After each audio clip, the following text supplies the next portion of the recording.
Welcome back to the History Bypass.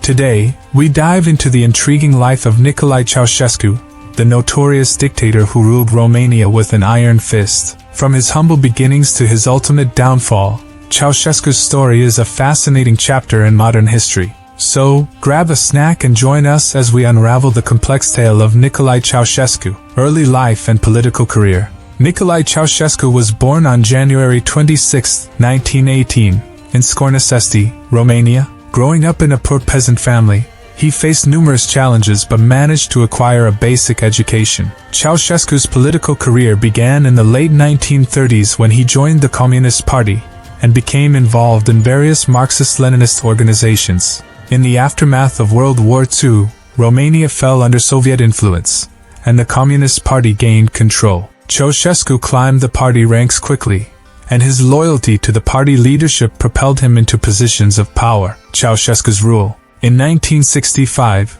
Ceausescu became the General Secretary of the Romanian Communist Party, assuming leadership over both the party and the country. His rule was marked by an increasingly authoritarian regime, which aimed to consolidate power and transform Romania into a golden age of socialism. Ceausescu implemented a series of policies, including rapid industrialization and forced collectivization of agriculture, which had mixed results. While Romania experienced some economic growth, the harsh measures and centralization of power led to widespread discontent and hardship for the population. Personality cult. Ceausescu's regime was characterized by an intense cult of personality.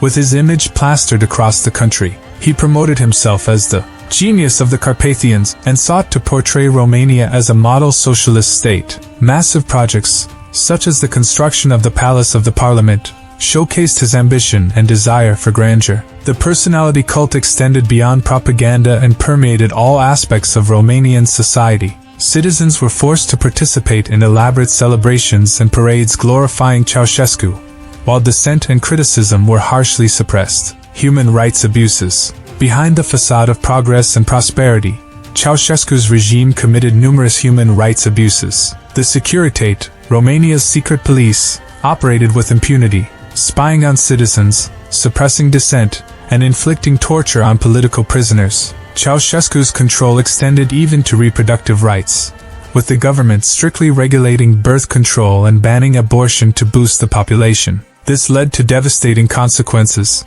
including overcrowded orphanages and poverty-stricken families unable to support their children. Foreign policy and international relations. Ceausescu pursued an independent foreign policy, positioning Romania as a non-aligned country in the Cold War era. He maintained diplomatic relations with both the Soviet Union and the Western world, but often played one side against the other to secure economic benefits and maintain his power. However, Ceausescu's international reputation began to decline in the 1980s. His heavy-handed approach to domestic affairs, combined with economic mismanagement, led to widespread discontent among the Romanian population. The fall of Ceausescu. In December 1989, a series of protests erupted in Timișoara, quickly spreading throughout the country and culminating in the violent overthrow of Ceausescu's regime. The protests started as a response to Ceausescu's harsh austerity measures and repression but quickly escalated into a full-scale revolt against his rule. The people of Romania, tired of years of oppression and economic hardships, took to the streets demanding change. The revolution. The revolution reached its peak in Bucharest, the capital city, where thousands of demonstrators gathered in the central square.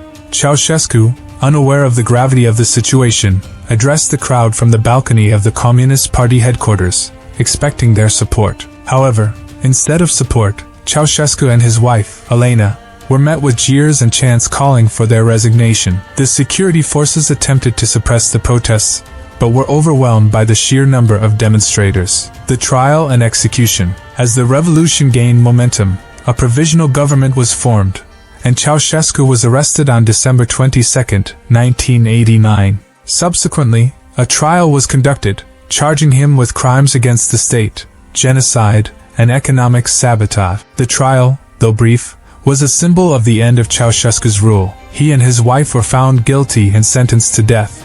On December 25, 1989, Nicolae and Elena Ceausescu were executed by firing squad, marking the end of their tyrannical reign. legacy and reflection. The fall of Ceausescu and the Romanian Revolution marked a turning point in the country's history. Romania transitioned from a communist dictatorship to a democratic nation, though the road to progress was not without its challenges. The legacy of Nicolae Ceausescu remains controversial. While some acknowledge his efforts to modernize Romania, his authoritarian rule and human rights abuses are widely condemned. The scars of his regime are still felt today, as Romania continues to grapple with its communist past and strive for social and economic development. And that brings us to the end of our video on Nicolae Ceausescu. We have explored his early life, his rise to power, the dark side of his regime, and the dramatic events that led to his downfall. Remember to subscribe to our channel and hit the notification bell to stay updated on our upcoming videos. Thank you for watching, and see you next time.